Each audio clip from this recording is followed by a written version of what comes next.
जय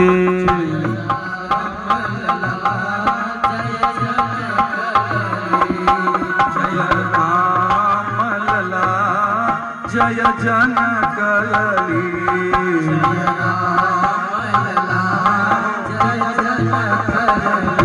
जय जय लक्ष्मण बजरंग बली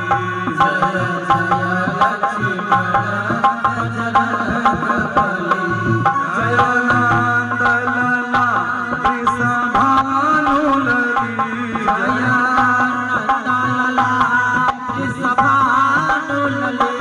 जय जय वृंदावन को जगली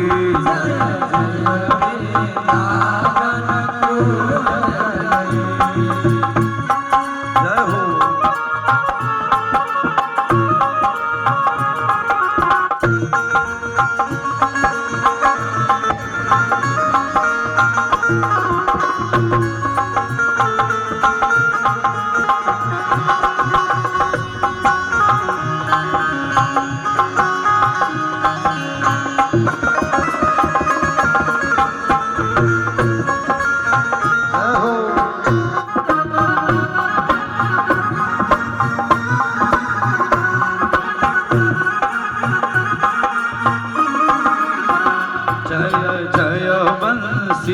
धर कुंज गली जय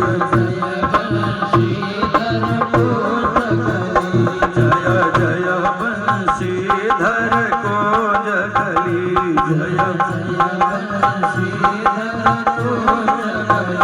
जय जय जय बंशीधर कुंज गली जय जय जय बंशीधर कुंज गली जय जय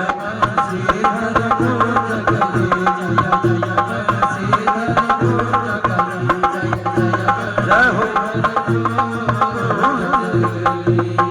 प्रेम से बोलिए भक्त वत्सल भगवान की। कल कथा में कौन कौन बैठा था? कल प्रवचन में कौन कौन बैठा था यहाँ जी? कल कथा का विश्राम हमने कहाँ किया था नीरज भैया? कल कथा का विश्राम कहाँ किया गया था? अब वहीं से कथा चलेगी आगे। प्रेम से बोलिए श्री व्यास जी भगवान की। आपने सुना था कि व्यास जी की पत्नी आज अपने घर पर मकान पे ऊपर थी और वहीं पर वह जो अमर कथा सुनने वाला सुग्गा था वो जाकर के उनको जब जम्हाई आई, नींद आई, उसी समय जाके उनके गर्भ में बैठ गया। कौन? वह जो सुख था जिसने अमर कथा सुनी थी। अब अमर कथा सुनी थी, उसके बाद व्यास जी ने देखा कि भोले बाबा सामने आ रहे हैं। भोले बाबा के आगे त्रिशूल है, त्रिशूल के पीछे भोलेनाथ डमरू लेकर बजाते हुए आ रहे हैं। किस प्रकार? बड़े भाव से धीमी चाल चल कहीं डमरू न बाजे, धीमी चाल चल कहीं डमरू न बाजे, डमरू न बाजे कहीं घुंघरू न बाजे, झोलियन में क्या लाए हो मेरे भोले बाबा,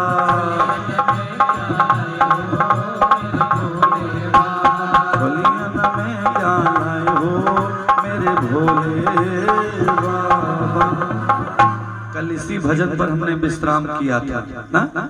तो भोले बाबा आ रहे थे। व्यास जी ने कहा कारण क्या है? शंकर भगवान ने कहा कि देखो मैंने अपने धर्म पत्नी प्राण वल्लभा पत्नी पार्वती को कथा सुनाया, उसने कथा नहीं सुना और ये सुख कथा सुन लिया जो आपकी धर्म पत्नी के गर्भ में चला गया। और मैं चाहता हूं कि जब तक उसके प्राण का अंत नहीं कर देता तो मैं मानूंगा नहीं। व्यास जी ने कहा कि भोलेनाथ सही में आप भोले बाबा हो। आपने ही कहा कि जो अमर कथा सुन लेता है वो मरता ही नहीं है, वो अमर हो जाता है। कैसे? अमरत्व मिल जाता है उसको। तो भोले बाबा ने कहा बात तो ठीक कहते हैं आप, कोई बात नहीं, मैं तब तक इंतजार करूंगा जब तक अपने माता के गर्भ से वो सुख बाहर नहीं आ जाएगा। शंकर भगवान बैठ गए और भगवान का नाम लेने लगे। इधर क्या हुआ, वह सुख डर के मारे व्यास जी की पत्नी के गर्भ में बैठ गया। 1 साल 2 साल 3 साल 4 साल 5 साल 6 साल 7 साल 9 साल 10 साल 11वां वर्ष आ गया। 11वां वर्ष ने व्यास जी ने सोचा, क्योंकि व्यास जी बड़े विद्वान हैं, 18 पुराणों को लिख दिया, वेद उपनिषद शास्त्रों को लिख दिया।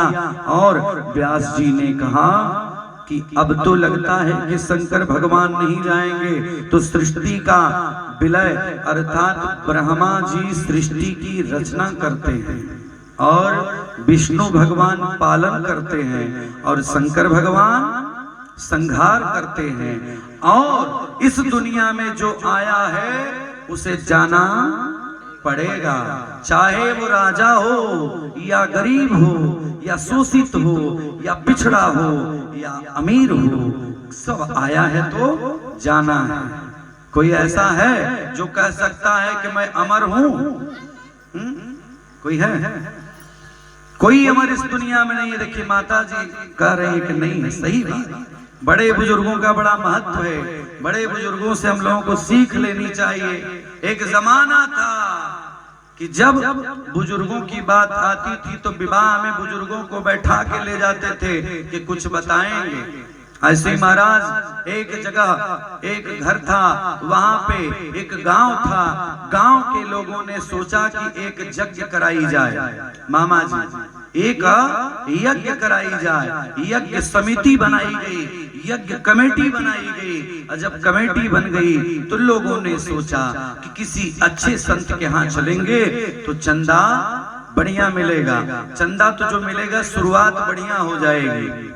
हुआ क्या कि सारे समिति के लोग पहुंच गए परम पूजनीय प्रातः स्मरणीय स्वामी श्री कल्पात्री जी महाराज के पास। बड़े विद्वान थे उस जमाने के। जब पहुंच गए तो संतों ने प्रणाम किया और जो जितने भी कमेटी के लोगों ने प्रश्न किया, प्रणाम करने के बाद कहा कि बाबा मैं चाहता हूं कि मेरे गांव में यज्ञ हो। उस कमेटी में सारे नवयुवक लोग थे, एक ही बुजुर्ग था, लेकिन बूढ़े की बात सुनता कौन है? क्यों? बूढ़े की बात बहुत कम ही घर है जहां सुनी जाए। भागवत में लिखा है, मैं अपने से नहीं लिख के बता रहा हूं, इसी भागवत में लिखा गया कि तरुणी प्रभुता गे अस्याल को बुद्धि दायका। घर में नई नवेली औरतों का चलावा चलेगा, बूढ़ी माताओं को कोई पूछने वाला नहीं है। जिसके घर में बुजुर्गों का सम्मान हो, समझो कि उस घर में कलयुग अभी प्रवेश नहीं किया है। देखिएगा आगे कथा में राजा परीक्षित कहते हैं कि कलयुग आएगा तो क्या क्या होगा, ये सारा वर्णन भागवत में है। दुनिया की किसी कथा में आप ये वर्णन नहीं सुन सकते। इसमें तो इतना लिखा है, आने वाले समय में व्यक्ति इतने बड़े हो जाएंगे कि शादी विवाह में चकवड़ के पेड़ के नीचे बारात लगने लगेगी। चकवड़ का पेड़ आप लोग क्या होता है कि नहीं? चकवड़ का पेड़ एक समय आएगा कि चकवड़ के पेड़ के नीचे बारात लगेगी। बारे समय आएगा, लेकिन फिर भगवान आएंगे। जैसे त्रेता में राम आए, द्वापर में भगवान केशव कृष्ण आए, वैसे ही कलयुग में आएंगे। लेकिन कब आएंगे इसकी गारंटी नहीं। अंतिम दिन बताऊंगा कि कब आएंगे। अच्छा, किसको किसको पता है कि भगवान कब आएंगे? किसी को पता है? मैं बताऊंगा। अंतिम दिन जो लिखा है उसको मैं बताऊंगा, सुनिएगा भगवान की कृपा से। यहाँ पे स्वामी कल्पात्री जी महाराज से सभी ने प्रश्न किया कि बाबा हम लोग एक यज्ञ कराना चाहते हैं, कुछ शुरुआत आपसे हो जाती तो डायरेक्ट कोई ये तो कहेगा नहीं कि नहीं हमको चंदा दे दीजिए। जैसे मैं ये भागवत की कथा का आयोजन होने वाला था तो मामा जी ने कहा कि एक बार आप पहले यहाँ आइए। तो मैं 1-1.5 महीने पहले मामा जी आया था ना यहाँ पे, तो यही हम लोग बैठे थे।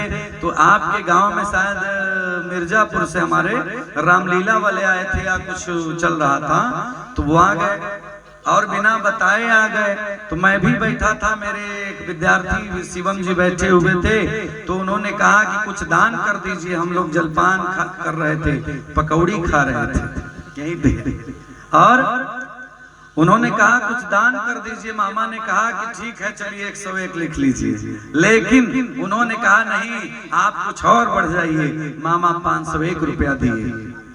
क्यों? क्योंकि आपके गांव में इतना सुंदर आयोजन हो रहा था, लेकिन विचार करिए ये आयोजन अकेले आपने किया। सोच लीजिए हजारों लोग अगर 500 रुपया देंगे तो कितना पैसा हो जाएगा। मामा जी मेरे सामने यहीं पे 501 रुपया दिए और बोले कि जो आवश्यकता होगी अन्न की व्यवस्था की जो कमी होगी वो बोलिएगा। महाराज जब कोई आपके दरवाजे पर आए, जैसे मामा जी ने दान किया, जरूर दान करिए। किसी गरीब की कन्या का विवाह हो रहा हो, भगवान ने दिया है तो 10-20 हजार 25 हजार दे दीजिए महाराज, कम नहीं पड़ जाएगा। मैं निवेदन करना चाहता हूँ, प्रयास करिए कि भगवान आपको देने के लिए बनाए। याद करिए जब भागवत की कथा कहती है, जब धुंधकारी का पिंडदान करके गोकर्ण जी आए, लाख दान कर दिए, वहां पर अंतिम में कहा गया, हाथ जोड़ करके यही मांगा जाता है, सबको याद होगा कि हमको भगवान ऐसा बनाओ कि हम किसी को दे लेना, देने की क्षमता दीजिए। तो बारे भगवान धन्यवाद है आदरणीय मामा जी को, जिन्होंने बिना तैयारी के इतना दान कर दिया। तो मेरे कहने का मतलब, आज कमेटी के लोगों ने कल्पात्री जी से कहा बाबा कुछ दीजिए। बाबा ने कहा अपने शिष्य को बुलाया, कल्पात्री जी ने कहा जाओ अंदर से थोड़ी सी रुई लेकर आओ। रुई लेकर के एक शिष्य आया और रुई को कल्पात्री जी महाराज ने कमेटी के जो अध्यक्ष थे यज्ञकर्ता के, उसको दे दिया। और जो रुई लेकर के वो कल्पात्री जी महाराज को प्रणाम करके कमेटी के लोग बाहर गए, गांव के बाहर जब ही गए, महाराज के आश्रम से बाहर जब ही गए, तो कुछ युवा लोग थे, नौजवान साथी थे। उन नौजवानों ने क्या किया?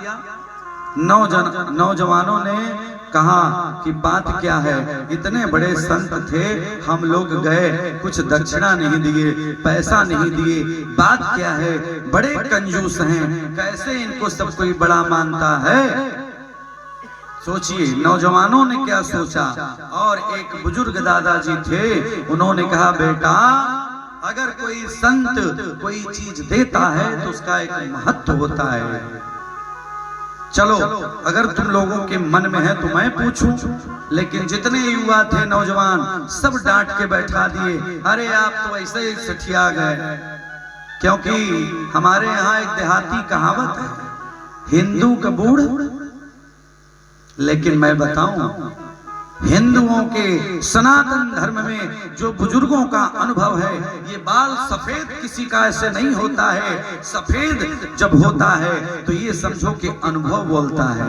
लेकिन आज तो बड़ी समस्या है मामा जी, सफेद बाल को भी काला कर लीजिए। देखिए पांडे जी बैठे हुए हैं, अच्छा इनके पास इतनी टोपी है महाराज, हमको लगता है कि दिन भर में 7 टोपी बदलते हैं। अच्छा आजकल ठंडी में हमें लगता है 1, 2, 3, 4 टोपी रखता होगा आदमी, और ये 7 टोपी रखते हैं। देखिएगा सुबह से रात तक कम से कम 5 टोपी बदलते हैं।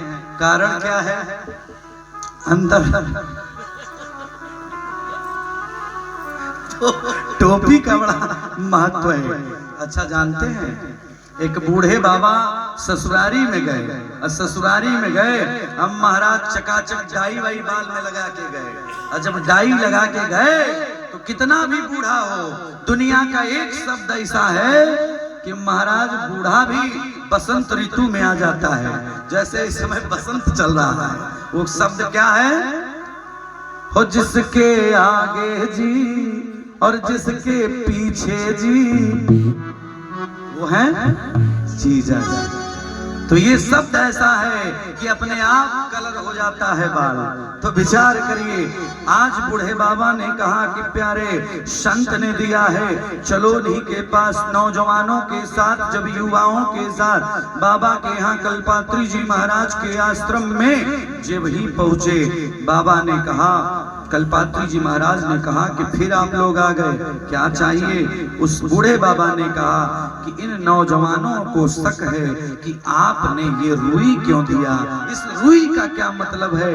बारे प्रभु, कल्पात्री जी महाराज ने कहा, ए दुनिया वालों ध्यान से सुनो, इस रुई को हमने इसलिए दिया कि इस रुई को 2 भागों में कर लेना, क्योंकि यज्ञ करने जा रहे हो, लड़की का विवाह करने जा रहे हो, धर्म करने जा रहे हो, कमियां निकालने के लिए तो पूरा समाज बैठा है। एक काम करना, रुई को 2 भाग में करना, अपने कान में डाल लेना, किसी की बात को मत सुनना, यज्ञ अपने आप सफल हो जाएगी। क्योंकि जब किसी की बात को सुनोगे तो बुराई करने के लिए तो पूरा समाज बैठा है। एक अर्धरात्रि को बेटा 12 बजे रात को घर पे अगर रोज आता हो तो माता पिता ये नहीं पूछ सकते कि बेटा तू कहां से आ रहे हो। एक ही बेटा 1 महीने तक अगर बार बार आए तो भी माँ बाप नहीं पूछते कि बेटा तू कहां से आ रहा है। समाज इतना आगे हो गया, बेटी पढ़ाओ बेटी बचाओ नारा लगता है, लिखा जाता है, लेकिन विचार करिए, एक बिटिया अर्धरात्रि को 12 बजे अगर एक दिन घर लेट से आ जाए तो समाज उसके ऊपर प्रश्न उठाता है। कारण क्या है? कारण है हम और आप अभी कलयुग में बदले नहीं हैं। एक समय था जहां स्त्रियों को छूट दी जाती थी। कब? विचार करिए, लोग कहते हैं कि भगवान ने प्रेम नहीं किया। भगवान का तो जितना अपनी पत्नी से प्रेम था, दुनिया का कोई सांसारिक प्राणी अपनी पत्नी से उतना प्रेम नहीं कर सकता। प्रमाण एक लाइन में ले लीजिए आप लोग, अच्छे श्रोता हैं, बड़ा अच्छा लग रहा है आप लोगों के बीच कुछ कहने में। एक समय की बात है, भगवान श्री रामचंद्र जी का वनवास हुआ था। रामचंद्र जी के वनवास में सीता जी उनकी अर्धांगिनी लक्ष्मण भैया थे। लक्ष्मण भैया फूल लेने के लिए चले गए। भगवान ने सोचा, अपनी पत्नी के तरफ देखा, उनकी प्राण वल्लभा श्री सीता जी जानकी जी जो जनक की दुलारी हैं, बड़े ही आज बैठी हुई हैं, किसी सोच में हैं, बड़ी दुखी हैं। बारे भगवान ने देखा कि मेरी पत्नी आज बड़ी परेशान है। भगवान ने क्या किया? बड़ी सुंदर चौपाई बाबा गोस्वामी तुलसीदास जी ने लिखा। क्या लिखा? एक बार चुनी कुसुम सुहाए, एक बार चुनी कुसुम सुहाए, एक बार चुनी कुसुम सुहाए, एक बार चुनी कुसुम सुहाए, एक बार चुनी कुसुम सुहाए, भूषण राम बनाए,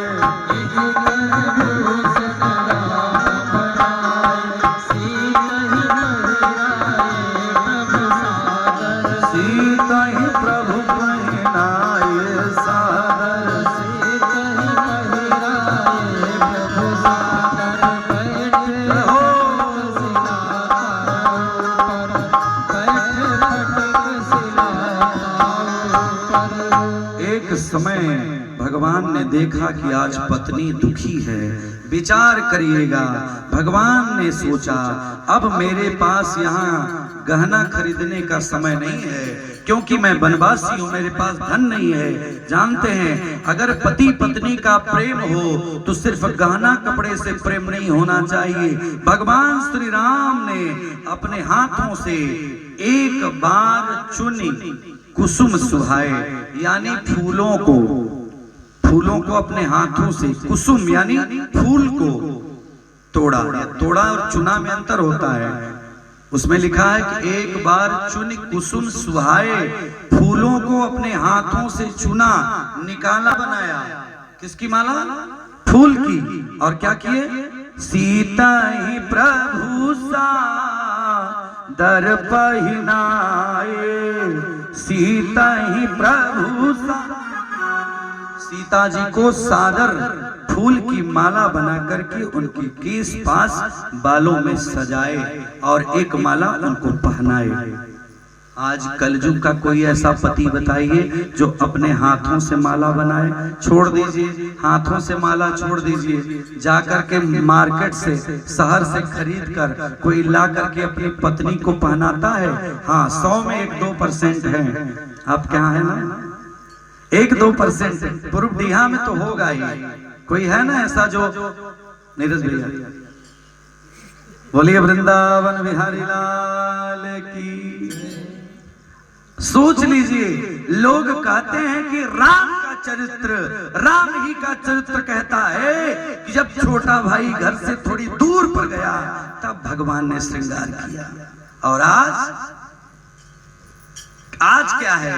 आज हम लोग समाज में रहते हैं, लेकिन समाज की बात करते हैं फिर भी बिरादरी वाद करते हैं। भगवान ने कभी नहीं किया, इसीलिए पूरे विश्व में आज राम की पूजा सबसे ज्यादा होती है।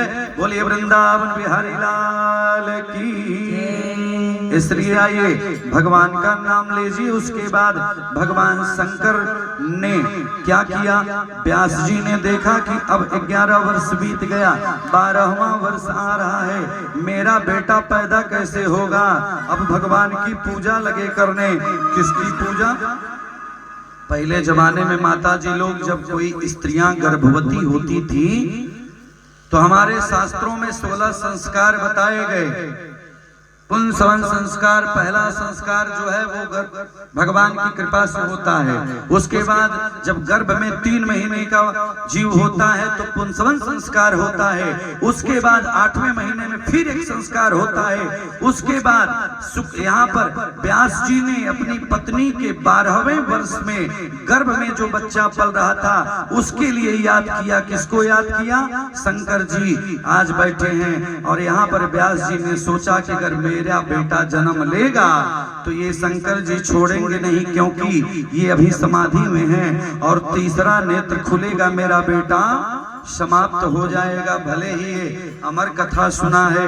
आज व्यास जी पूजा लगे करने। क्या पूजा किए? गणेश भगवान से शुरू किया और सारे विशेषकर विष्णु भगवान को बुलाना शुरू कर दिए। उनको पता था कि जैसे परीक्षित का पूरा परिचय परीक्षित को गर्भ में जिस प्रकार से आकर के भगवान ने शिक्षा दिया, वैसे ही व्यास जी बड़े विद्वान हैं। व्यास जी ने संस्कार शुरू कर दिया। गाने लगे भाव से, प्रेम से किसी नंदन दीन दयाल हो तुम, गणराज तुम्हारी जय हो।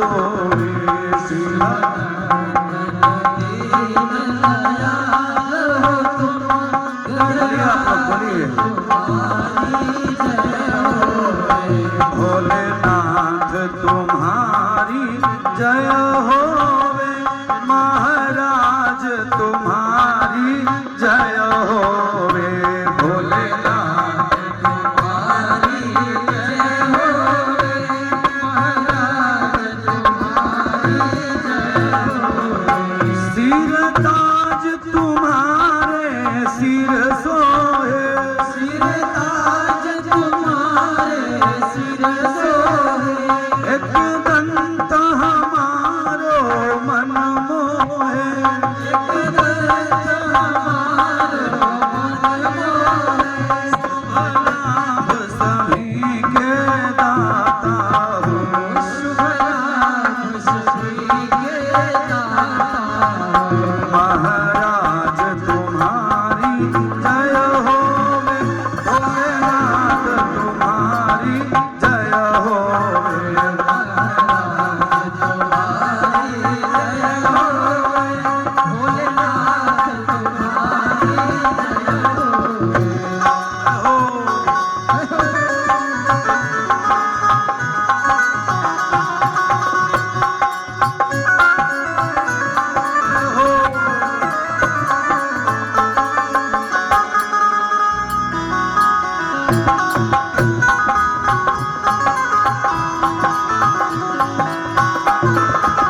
कि ब्रह्मा बन के करता हो तुम, विष्णु बन के भरता हो तुम, ब्रह्मा बन के करता हो तुम, विष्णु बन के भरता हो तुम, शिव शंकर बन संहारक हो, गणराज तुम्हारी जय होवे, शिव शंकर बन संहारक हो, गणराज तुम्हारी जय होवे, भोलेनाथ तुम्हारी जय होवे, महाराज तुम्हारी जय होवे, भोलेनाथ तुम्हारी जय होवे, महाराज तुम्हारी जय होवे, भोलेनाथ तुम्हारी जय होवे, महाराज तुम्हारी जय होवे। प्रेम से बोलिए भक्त वत्सल भगवान की जय। जब ही कहा कि ब्रह्मा बन के करता हो तुम, विष्णु बन के भरता हो तुम, शिव शंकर बन संहारक हो, हे गणेश भगवान आपकी जय हो। जब ही गणेश भगवान प्रसन्न हुए, तुरंत अपने पिता को याद किए, भोले बाबा को याद किए, पिताजी ये आप क्या कर रहे हैं? आप तो संहार करता है, किसी को मारने का कार्य तब होता है जब उसका अंतिम अवस्था है। ये बालक तो जो व्यास जी की पत्नी के गर्भ में अवस्थित है, उसने अमर कथा सुन लिया, वो मरेगा नहीं। विष्णु भगवान का काम है, शंकर भगवान अपने ध्यान मुद्रा से उठे, आशीर्वाद दिए और अपने कैलाश पर्वत पर चले गए, भगवती के साथ विराजमान हो गए। वागर्थाय विषंपृक्तौ वागर्थ प्रतिपत्तये, जगतः पितरौ वंदे पार्वती परमेश्वरौ। शंकर भगवान बैठ गए अपने आसन पे। तुरंत भगवान शंकर ने विष्णु भगवान को याद किया। जब ही श्री हरि को याद किया, विष्णु भगवान ने लक्ष्मी से कहा कि देखो मुझको कोई याद कर रहा है। तुरंत भगवान श्री हरि विष्णु तत्काल व्यास जी के आश्रम गए। व्यास जी के आश्रम में 12वें वर्ष में आज व्यास जी की पत्नी के गर्भ में छोटा सा रूप विष्णु भगवान बना करके प्रविष्ट हुए। उस जो सुग्गा था जिसने अमर कथा सुन के 12 साल गर्भ में रहा, उसको जाकर के पूरी श्रीमद् भागवत की कथा जाके गर्भ में ही सुना दिया। कहा?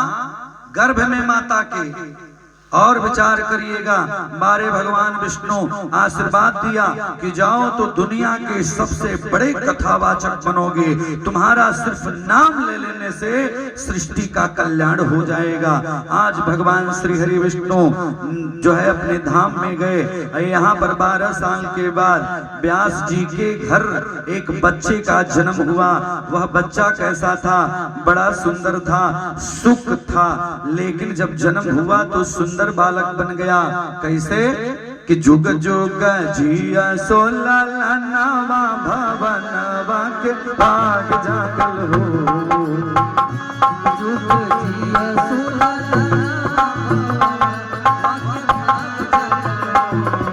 ऐसे नहीं बजाते हुए, जुग जुग जिया सोला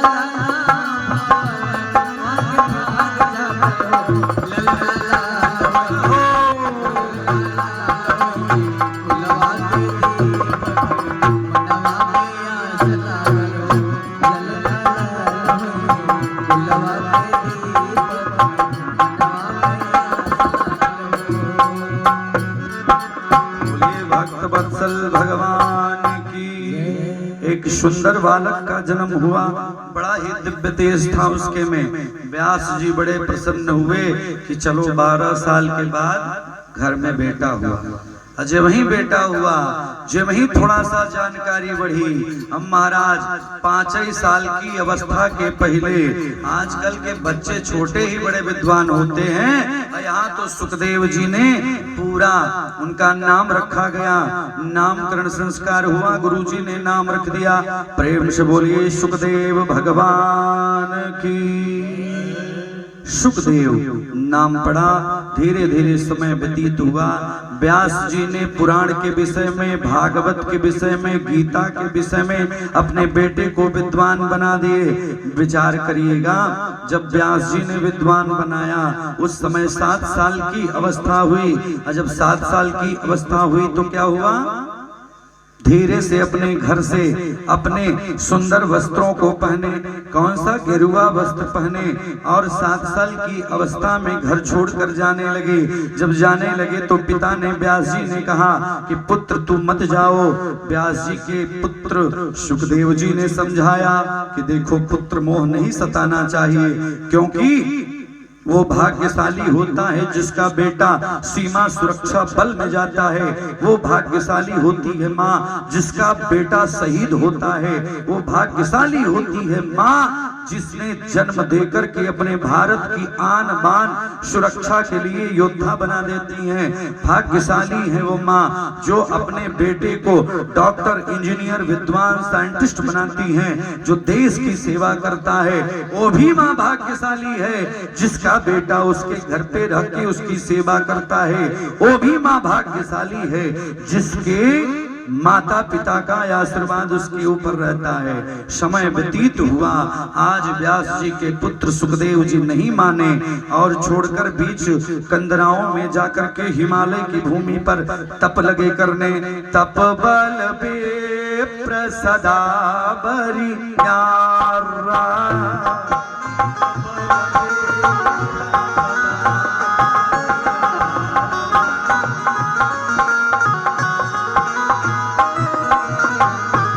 हम लोगों का आभूषण क्या है, ब्राह्मणों का, विद्वानों का, और ब्राह्मण के घर में जितने लोग जन्म ले उनका आभूषण क्या है, सुंदरता क्या है, सबसे बड़ी सुंदरता है भाषा, बोलने की शैली होनी चाहिए। बहुत बड़ा विद्वान हो, अपने गांव का कोई व्यक्ति काम करने वाला भी आ जाए, उसको माँ, बहन, बेटी, भाई, बंधु अगर बुला के बात करेंगे, वही विद्वान, वही संस्कार कहते हैं। बहुत बड़े हम साइंटिस्ट बन जाएं, बहुत बड़े हम प्रधानमंत्री बन जाएं, अगर हमारे अंदर अपने गांव वासियों के लिए, अपने घर वासियों के लिए, अपने देशवासियों के लिए अगर ज्ञान नहीं है तो हम बेकार हैं। उसी समय की बात है, आज सुखदेव जी चले गए, बीच कंदराओं में जाके तप जप लगे करने, बड़े विद्वान बन गए। इधर व्यास जी ने विचार किया कि अब लगता है कि जितने भी उपनिषद हैं, जितने पुराण हैं, गीता है, सब हो गया, लेकिन एक स्कंध और रह गया लिखने को, उसका नाम है श्रीमद् भागवत। श्रीमद् भागवत पुराण श्री बाबा व्यास जी ने लिखा, और लिखने के बाद भगवान शंकर आज कैलाश पर्वत पर कथा सुना रहे हैं पार्वती जी को, और नैमिषारण्य तीर्थ में ऋषियों को सूत जी कथा सुना रहे हैं। पार्वती जी ने बाबा से प्रश्न किया, ए भोलेनाथ, आप ही बताइए कि आपने तो व्यास जी का चरित्र बता दिया, इस भागवत के मुख्य वक्ता व्यास जी कैसे बने, कृपया इसको बतलाइए। बहुत सुंदर श्रोता थे, और माँ ने कहा कि बाबा हमको बताइए भोलेनाथ कि भगवान सुखदेव ने भागवत कैसे सुनाया, कारण क्या था। बोले भक्तवत्सल भगवान की। बताया कि फिर तुम्हें वहां चलना पड़ेगा जहां पे कल कथा हो रही थी। कहाँ? परीक्षित पहले शिक्षित हुए, फिर प्रशिक्षित हुए, उसके बाद परीक्षित का जन्म हुआ, राजा परीक्षित बन गए। समय यहाँ पर उनके जो पांडव थे, पिता थे, बाबा थे, दादा थे, सभी भगवान के धाम में चले गए। आज इस पृथ्वी का मालिक राजा कौन था? परीक्षित। परीक्षित एक दिन विचार किए, अपने प्रजा का बहुत ही पालन करते थे, बहुत मानते थे अपने गांव वासियों को, देशवासियों को। आज राजा परीक्षित एक घनघोर जंगल में गए, और घनघोर जंगल में जाने के बाद उन्होंने देखा कि एक सुंदर बैल है, और बैल के पीछे एक काला कलूटा सा 7 फीट का आदमी है, और उस बैल की 3 पैर टूट गए हैं, एक पैर है, उसके साथ एक बछड़ा है, उसके साथ एक गौ माता है, और उस गौ माता का साथ में गौ माता जा रही हैं, लेकिन वो जो काला कलूटा आदमी 7 फीट का था वो केवल उस गौ माता पर प्रहार कर रहा था, बार बार डंडे से मार रहा था। राजा परीक्षित ने कहा, क्षणम तिष्ठा, हे आप तुम कौन हो? तुम नहीं जानते कि तुम राजा परीक्षित के राज्य में हो? तुम्हें ये पता नहीं है कि मैं पांडवों का वंशज हूँ, अर्जुन का वंशज हूँ, और तुम्हें ये पता नहीं कि ये राजा परीक्षित हैं। परीक्षित के सामने गौ पर, कन्या पर, ब्राह्मण पर अत्याचार नहीं हो सकता। तुम कौन हो? उस आदमी ने कहा कि अगर तुम बड़े विद्वान हो राजा, तो इस पहले पहचानो कि ये गौ कौन है, ये बैल कौन है, ये बछड़ा कौन है जिस पर मैं प्रहार कर रहा हूँ, मार रहा हूँ। आप लोग भी ध्यान से मेरे तरफ आकर देखते रहिएगा, क्योंकि कथा बड़ी दिव्य है। इधर उधर की बात करेंगे तो कथा छूट जाती है। भागवत की कथा का प्राण है ये वाली आज की कथा। बोलते हैं कि राजा परीक्षित ने कहा, है दुष्ट, तुझे मैं तुरंत समाप्त करूंगा। लेकिन उस व्यक्ति ने जब कहा कि पहचानो कौन है, गौ माता को हाथ जोड़े परीक्षित और कहा, राजा परीक्षित विद्वान थे, पहचान गए, बताए कि आज घोर कलयुग आने वाला था, और कलयुग में क्या होगा कि 3 पैर पहले ही टूट गए। किसके? 4 चीज मुख्य होती है, धर्म, अर्थ, काम और मोक्ष। तो धर्म रूपी बैल, धर्म रूपी जो पशु था, उसका पैर मार करके तोड़ दिया गया, यानी कलयुग में धर्म टूट जाएगा। उसके बाद धर्म, अर्थ के रूप में जो बछड़ा है, बछड़ा भी इसमें मृत अवस्था में है, अर्थ भी टूट जाएगा। यानी अर्थ का उपार्जन करने का जो सही तरीका है उससे कोई नहीं करेगा जब कलयुग का पूरा वास होगा। तृतीय में धर्म, अर्थ, काम, और तृतीय में गौ माता आज रो रही हैं, और मोक्ष के रूप में जो विराजमान, गौ से ही लोगों का मोक्ष होता है, कन्या से ही मोक्ष होता है, तीर्थ हैं ये। लेकिन विचार करिए, आज गौ रो रही है। आज राजा परीक्षित समझ गए कि ये घोर कलयुग आ गया, और विचार किया। गौ माता ने कहा, ए राजा, जानते हो ये आदमी कौन है? ये कलयुग है। ये आदमी जो खड़ा है ये कलयुग है।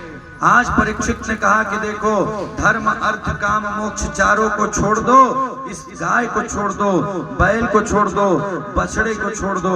अब मैं तुम्हें आदेश करता हूँ कि तुमको मैं स्थान दूंगा कि तुम कहाँ रहोगे, क्योंकि इस पृथ्वी का मालिक मैं हूँ।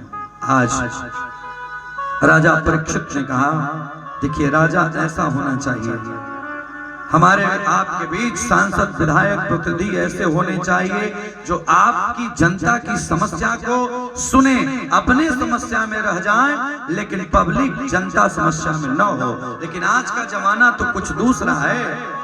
एक बार सांसद, विधायक बन गए तो जीवन भर के लिए उनको सरकार वेतन देती है। सांसदों को तो निवेदन है, जनता जहां थी आज वही है। हम आप अगर मेहनत नहीं करेंगे तो हमारे आप को कोई पूछने वाला नहीं है।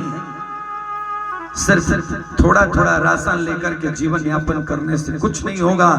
कर्मण्येवाधिकारस्ते मा फलेषु कदाचन कर्म प्रधान विश्वकारिरा। कर्म प्रधान है, इसलिए कर्म करना चाहिए। परीक्षित ने कहा, है दुष्ट, तू क्या चाहती हो? मैं तुमको कुछ स्थान देता हूं, तुम वहीं पर वास करना। ध्यान से सुनिएगा, कलयुग का कहां कहां वास है इसको राजा परीक्षित ने बताया कि मैं तुमको पृथ्वी पर कुछ स्थान देता हूं।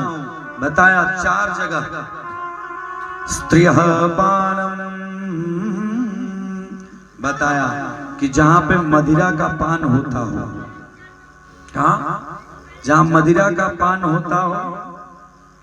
झूम बराबर झूम शराबी झूम, जहां पे मदिरा का पान होता हो। स्त्रियः पानम, जहां पे पिया जाता हो जिसके यहाँ, उसके घर में तुम जरूर जाना। ध्यान दीजिएगा, परीक्षित ने कहा कलयुग को, वो जो व्यक्ति था वो साधारण नहीं था, वो कलयुग था। कलयुग आ रहा था पृथ्वी पर, तब उसको स्थान दिया स्त्रियपानम, जहाँ पीने खाने वाले लोग हों, मांस मदिरा का सेवन होता हो, उसके घर में कलयुग जरूर रहता है, उसमें कोई रोक नहीं सकता। उसके बाद स्त्रियपानम, जहाँ पे बुरी संगति हो, गलत संगति हो, यहाँ तक कि अपने पैसे को कोई बुराई खर्च में करे, उस प्रकार से गलत संगति में अगर पड़ जाए तो वहां भी दूसरा स्थान है। जहाँ पे स्त्रियां कुसंगति में फंस जाएं, पैसे के लिए अपने आन बान सम्मान को न देखें, तो वहां पर ये आप समझो कि उसके घर में भी कलयुग का वास होगा। 2 स्थान दिया, तीसरा स्थान राजा परीक्षित ने दिया कलयुग को। कहा स्वर्णम, सोने में, सोने यानी सोना में। हमारी माताओं को सोना बड़ा पसंद होता है, गहना। तो बताया कि गहना भी जरूरी है, लेकिन जो बुराई से और किसी के पेट पर पैर मार करके, किसी के भाई के धन को चुरा के जो सोना खरीदा जाएगा, उस सोने का भी महत्व नहीं है। उसी सोने में कलयुग का वास होगा। किसी गरीब के, किसी शोषित के, किसी पिछड़े के, किसी आदिवासी के, किसी के गरीब की जमीन पर जबरन हक कर लो तो वहां भी कलयुग का वास होगा। उसके घर में, जिसके घर में ज्यादा सोना होगा, सोना स्वर्ण, वहां पे कलयुग का वास होता है।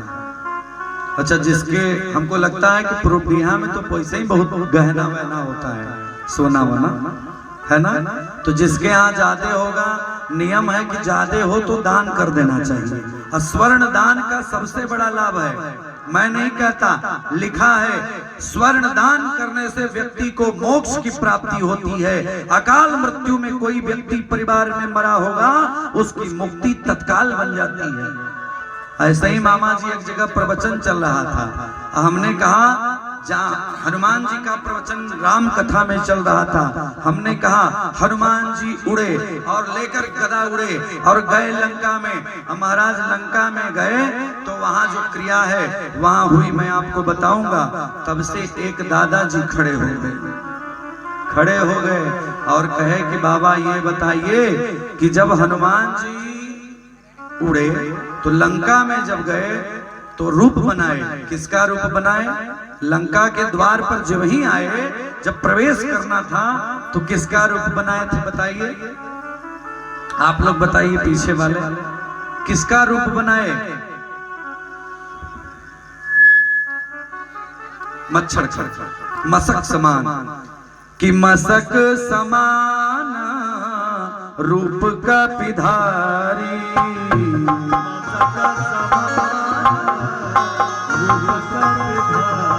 और लंका चले सुमीर नर रे।